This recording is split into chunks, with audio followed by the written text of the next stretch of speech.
마귀들과 싸울지라 라고 하는 찬양을 정했습니다. 그리고 아내가 이 찬양을 보고 와, 이 찬양 정말 오랜만에 함께 부르는구나 라고 이야기해 주었습니다. 보통은 우리가 금요 기도회 때 성령 집회라든지 금요 철야 예배 때 많이 불렀던 찬양인데 오늘 말씀과 연관이 되어서 함께 고백해 보았습니다. 호주에서 한국으로 돌아가게 된 가장 큰 이유는 호주에서 일어난 교통사고였기 때문입니다. 일주일 동안 새벽에 청소일을 하고 집으로 돌아옵니다. 그리고 씻고 잠시 쉼을 갖습니다. 그리고 오전부터 저녁까지 교회를 섬기는 일을 했습니다. 쉽지 않은 그 일들을 하면서 보냈습니다.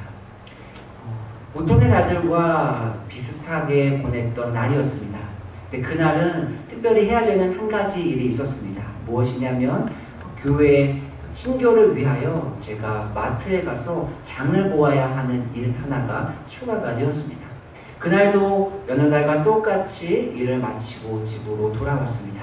근데 그날은 조금 더 피곤했습니다. 그래서 아내에게 내 대신 좀 장을 볼 수 있나? 라고 부탁을 했습니다. 그리고 아내가 흔쾌히 동의를 해주었고 아내와 아들이 함께 장을 보러 갔습니다. 그리고 저는 이제 샤워를 마쳤습니다. 그리고 나왔을 때에 아내로부터 전화 한 통이 왔습니다. 받았을 때에 아내가 사고가 났습니다 라는 이야기였습니다. 그리고 제가 너무 마음이 좀 두렵고 또 걱정이 되는 마음에 그냥 어떻게 거기로 갔는지 기억도 나지 않을 정도로 원래는 열쇠로 문을 열고 나가야 되는 곳을 뛰어서 넘어서 달려갔습니다.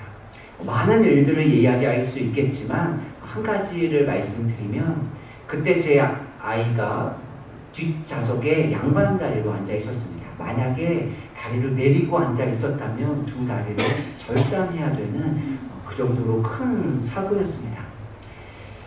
호주의 그 주에 자동차 보험을 정확하게 인지하지 못했습니다. 그래서 치료하는 모든 비용을 저희의 자가의 부담 비용으로 다 해야 됐습니다. 그러니 그 비용을 저희가 감당할 수 없었기에 두세 번 정도 안에만 치료를 받고 나머지 시간은 기도하며 지냈습니다. 그때 제 머릿속에 수많은 생각들이 스쳐 지나가기 시작했습니다. 제가 저희 가족을 위하여 놀러 운전하며 갔던 길이 아니었습니다.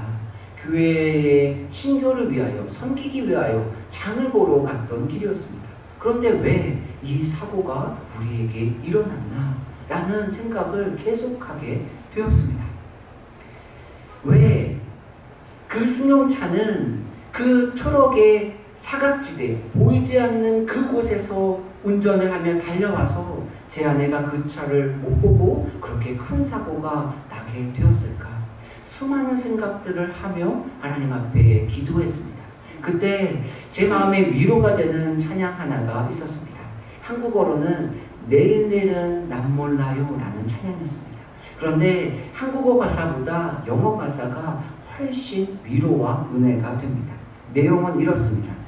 나는 내일 일을 알 수 없습니다. 한국어 가사와 똑같죠. 그 다음부터 조금씩 다릅니다. 나는 다만 하루하루 살아갑니다. 나는 항상 화창한 날일 거라 생각하지 않습니다. 왜냐하면 하늘이 회색 잿빛으로 변할 수도 있기 때문입니다. 나는 미래에 대해 걱정하지 않습니다.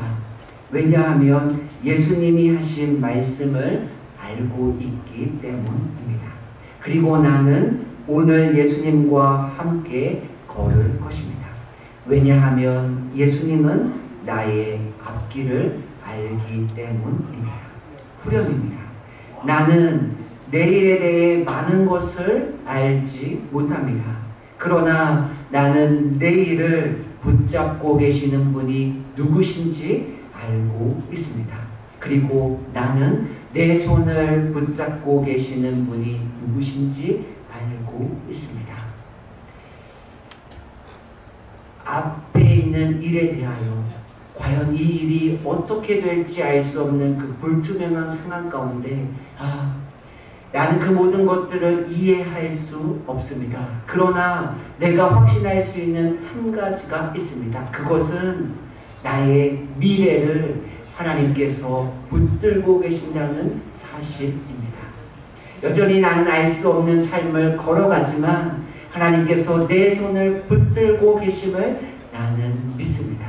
그 고백으로 그 시간들을 이겨나갈 수 있었습니다. 감당할 수 없는 어려움이었지만 그것은 저희의 삶에 마귀의 유혹이 되지 않았습니다. 오히려 하나님을 붙드는 하나님의 시험이 되었습니다. 오늘 본문의 시작의 단어는 그때에입니다. 어느 때입니까? 예수님이 세례를 받으셨습니다.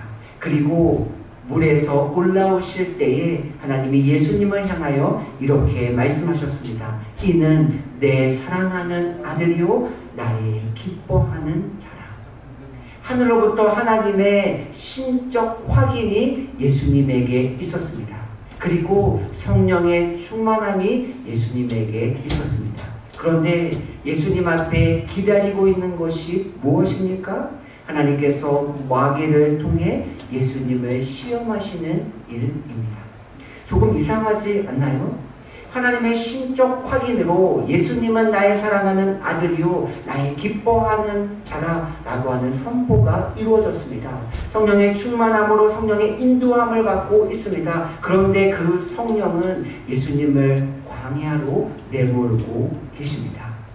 우리가 하나님의 은혜를 경험합니다. 그리고 성령의 인도하심 가운데 살아갑니다. 그럼에도 불구하고 우리의 삶의 앞에 시험이 다가올 때가 있습니다. 또는 우리의 기대와 다른 어려움이 우리의 눈앞에 펼쳐질 때가 있습니다. 그 이유가 무엇일까요? 예수님께서 40일간 금식하셨습니다. 자연스럽게 예수님은 배가 고프셨습니다. 그때 마귀가 예수님께 유혹합니다. 3절입니다. 명하여 이 돌들로 떡덩이가 되게 하라. 마귀는 예수님에게 돌이 떡이 되게 해서 너희 하나님의 아들됨을 증명하라 라고 유혹합니다. 예수님은 배가 고프셨기에 마귀의 유혹은 자연스러운 유혹으로 보일 수 있습니다. 이것이 우리가 겉으로 볼 수 있는 의미입니다. 그러나 이것을 구약의 만나 사건과 연결해서 생각해 볼 수 있습니다. 이스라엘 백성들이 광야에서 먹을 것이 없었습니다. 그래서 하나님 앞에 불평하기 시작합니다. 그때 하나님께서 이스라엘 백성들에게 만나의 공급을 약속하셨습니다. 출애굽기 16장 4절입니다. 그때에 여호와께서 모세에게 이르시되 보라 내가 너희를 위하여 하늘에서 양식을 비같이 내리리니. 하나님께서는 이스라엘 백성들에게 하늘에서 양식을 비같이 내려주셨습니다. 그리고 이스라엘 백성들은 그것을 향하여 만나라고 불렀습니다. 출애굽기 16장 15절입니다. 이스라엘 자손이 보고 그것이 무엇인지 알지 못하여 서로 이르되 이것이 무엇이냐 하니 모세가 그들에게 이르되 이는 여호와께서 너에게 주어 먹게 하신 양식이라. 만나는 하나님께서 이스라엘 백성에게 주신 하나님의 하늘 양식이었습니다. 그런데 처음에 이스라엘 백성들은 그것이 무엇인지 알 수 없었습니다. 그래서 이것이 무엇이냐라고 모세에게 묻습니다. 그래서 만나의 뜻이 이것이 무엇이냐라는 의미입니다.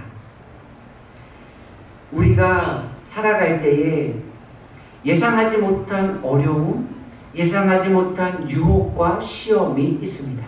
그때 우리는 하나님 앞에 이렇게 질문합니다. 이것이 무엇입니까? 이것이 어떤 의미입니까? 이것이 무슨 뜻입니까? 그때에 우리가 이것을 믿음의 눈으로 보면 이것은 우리에게 공급하여 주시는 하나님의 만나가 됩니다. 우리가 이것을 사람의 눈으로 보기 시작하면 이것은 마귀가 우리를 하나님으로부터 멀어지게 하는 유혹이 됩니다.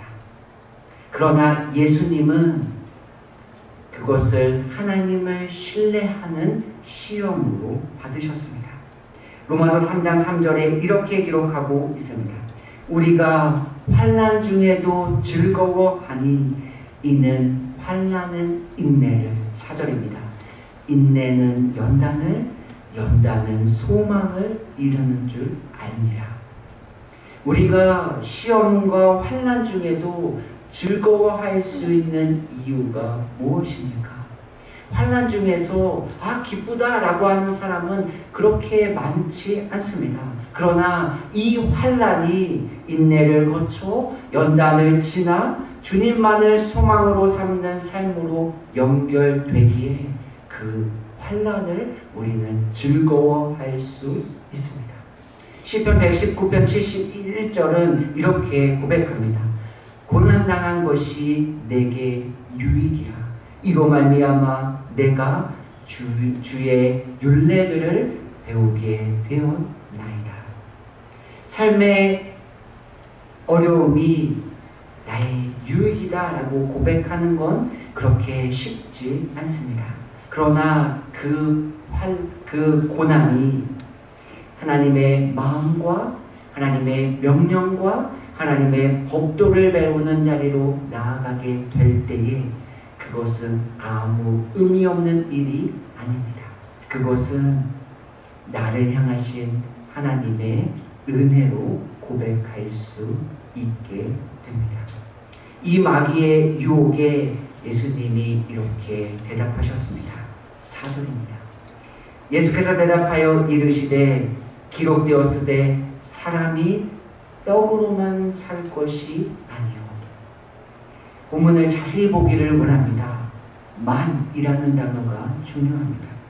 예수님은 사람이 떡으로 사는 것이 아니요 라고 대답하지 않으셨습니다. 만약에 만자를 빼면 떡이 의미가 없는 것이 됩니다. 사람은 떡으로 사는 것이 아니니 다른 것을 얘기할 수 있습니다. 그런데 예수님은 사람이 떡으로만 사는 것이 아니라 말씀하셨습니다. 이것이 무슨 의미입니까? 떡이 우리에게 필요함을 예수님이 인정하셨습니다. 제자들이 예수님에게 우리에게 기도를 가르쳐 주세요 라고 요청합니다. 그것을 우리는 주기도문이라고 부릅니다. 7가지 내용 중에 4번째 내용이 무엇입니까? 마태복음 6장 11절입니다. 오늘 우리에게 일용할 양식을 주시옵고. 예수님은 제자들에게 일용할 양식, 하루에 필요한 양식을 구하는 것을 부정하지 않으셨습니다. 그것을 기도하라고, 구하라고 제자들에게 가르쳐 주셨습니다. 은혜가 되지 않나요? 사람이 떡으로만 살 것이 아니요. 우리가 열심히 일해서 돈을 모으고 내가 원하는 것들을 구매하고 내가 원하는 곳에 가는 그 모든 것들을 나쁘다, 죄다, 우리의 죄책감으로 인도하지 않습니다. 자유롭게 그 모든 것들을 해도 아무런 문제가 없습니다. 그런데 왜 예수님은 떡으로만 살 것이 아니라 라고 말씀하셨을까요?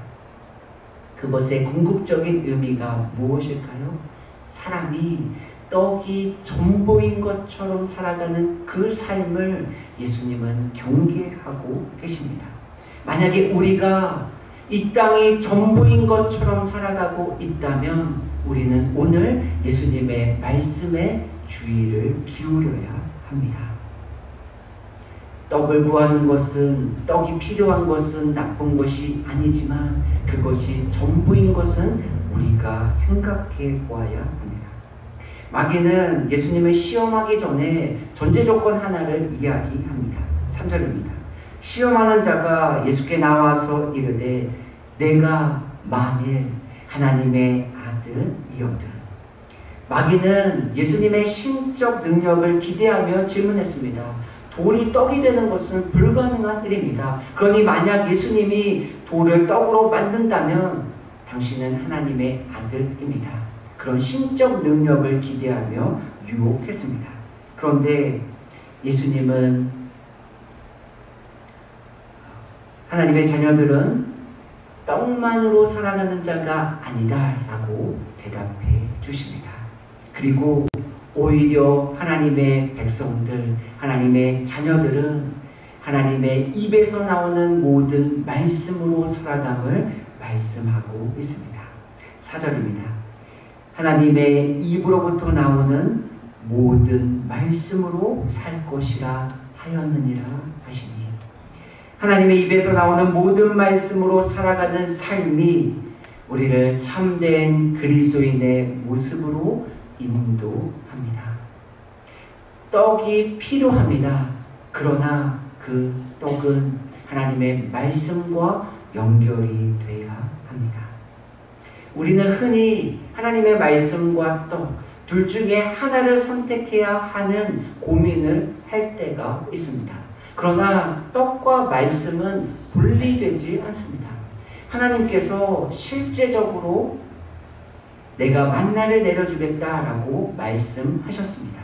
그럴 때 이스라엘 백성들이 그 말씀을 듣고 그 말씀으로 우리가 배가 부릅니다 라고 고백했나요? 아니죠. 그 말씀에 순종할 때에 이스라엘 백성들은 실제적인 만나를 먹고 배부르게 되었습니다.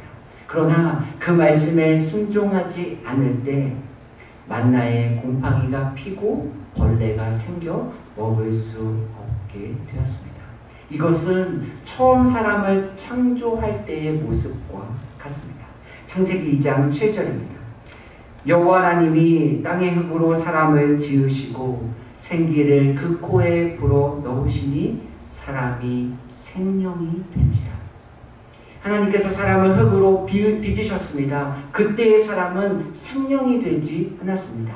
그 사람에게는 떡이 필요하죠. 그런데 그 코에 하나님의 영 생기를 불어 넣으셨을 때에 그때에 비로소 사람은 살아있는 존재, 생명이 되었습니다. 우리가 만약에 떡만을 위해서 살아간다면 우리는 반쪽짜리 삶을 살아가고 있는 것입니다. 그런데 우리가 하나님의 말씀과 함께 살아갈 때에 우리는 온전한 살아있는 생명이 될 줄로 믿습니다. 만약 우리가 떡만을 위해서 살아간다면 어떻게 될까요? 이스라엘 백성들이 처음에 만나를 먹고 기쁘고 감사했습니다. 그런데 시간이 지나자 그 만나만 먹는 것에 실증을 내기 시작했습니다. 그래서 하나님 앞에 우리가 이제는 고기를 먹고 싶습니다. 그렇게 하나님 앞에 불평합니다. 그때 하나님께서 이렇게 말씀하십니다. 민수기 11장 19절입니다. 하루나 이틀이나 닷새나 열흘이나 20알만 먹을 뿐 아니라 11장 20절입니다. 냄새도 싫어하기까지 한 달 동안 먹게 하시리니. 하나님께서 이스라엘 백성들에게 고기를 너희에게 주겠다 약속하셨습니다. 얼마나 많은 양을 주시며 그 냄새를 맡는 것조차 싫을 정도로 고기를 주겠다 말씀하셨습니다. 그런데 그 다음에 흥미로운 말씀이 기록되어 있습니다. 그 결과가 어떻게 되었을까요? 이스라엘 백성들이 맛있게 고기를 먹으며 배부른 삶을 살았을까요? 민수기 11장 33절입니다. 고기가 아직 이 사이에 있어 씹히기도 전에 여호와께서 백성에게 대하여 진노하사 심히 큰 재앙으로 치셨으므로. 민수기 11장 34절입니다. 그곳 이름을 기브롯 핫다와라 불렀으니 욕심을 낸 백성을 거기 장사함이었더라. 흥미롭지 않나요? 하나님이 그 수많은 고기를 내려주셨습니다. 그것을 입에 넣고 이로 씹어서 그 고기의 맛을 느끼기도 전에 그들에게 진노하시고 그들의 생명을 거둬가셨습니다. 오해하지 마시기 바랍니다. 우리가 떡만을 위해서 살아갈 때에 하나님께서 우리의 생명을 거둬가지 않으십니다. 그 떡만을 위한 삶을 누리게 하십니다.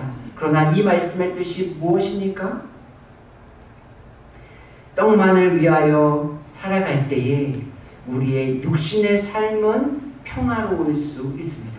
아무 문제가 없을 수도 있습니다. 그러나 우리의 영혼은 점점점 죽어갑니다. 이것을 긍정적으로 표현하는 말씀이 있습니다.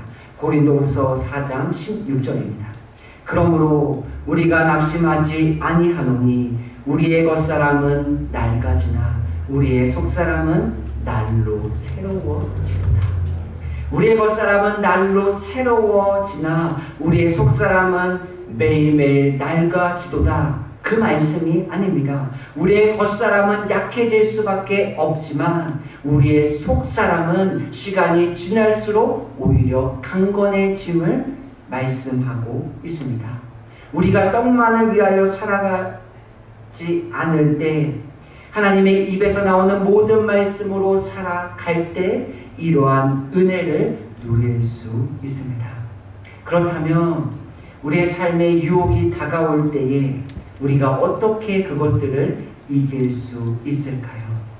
예수님은 마귀의 유혹 앞에 어떻게 대답하셨나요? 신명기 8장 3절 말씀으로 대답하셨습니다. 예수님은 자신의 생각과 자신의 경험을 통하여 이것이 맞다라고 마귀에게 대답하지 않으셨습니다. 말씀을 통하여 사람이 떡으로만 사는 것이 아니요 하나님의 입에서 나오는 모든 말씀으로 사는 것이라 대답하셨습니다. 에베소서 6장에 마귀를 대적하는 싸움에 대하여 기록하고 있습니다. 에베소서 6장 11절입니다. 마귀의 관계를 능히 대적하기 위하여 하나님의 전신 갑주를 입으라. 우리는 마귀와 싸우기 위해서 하나님의 전신 갑주를 입어야 합니다. 그런데 다른 모든 전신 갑주는 방어하기 위하여 입습니다. 그러나 단 하나의 공격할 수 있는 무기가 있습니다. 무엇입니까? 에베소서 6장 17절입니다. 성령의 검, 곧 하나님의 말씀을 가지라. 하나님은 우리의 손에 하나님의 말씀, 성령의 검을 들려주셨습니다. 그럼에도 불구하고 우리는 다른 무기를 찾고 있지는 않나요? 우리는 떡이 전부인 것처럼 외치는 시대 가운데 살아가고 있습니다. 그래서 그 목소리가 우리에게 너무나도 분명하고 선명하고 명확하게 들립니다. 그래서 때로는 우리의 마음과 생각이 흔들릴 때가 있습니다. 우리 마음과 생각은 어떤 것에 기울어져 있습니까? 또는 지금 우리의 삶 가운데 환난과 시험 그리고 고난 가운데 계시나요? 그때에 사람이 떡으로만 사는 것이 아니요 하나님의 입에서 나오는 모든 말씀으로 사는 자임을 기억하는 저와 여러분들이 되기를 소원합니다. 그리고 우리 손에 들려주신 말씀의 검, 성령의 검을 사용하여 마귀의 유혹을 이기며 살아가는 저와 여러분들이 되시기를 예수님의 이름으로 축복합니다. 그래서 우리가 앞서서 고백한 것처럼 영광 영광 할렐루야 그 승전가를 부르며 살아가는 저와 여러분들의 삶이 되시기를 예수님의 이름으로 축복합니다. 아멘. 기도하겠습니다.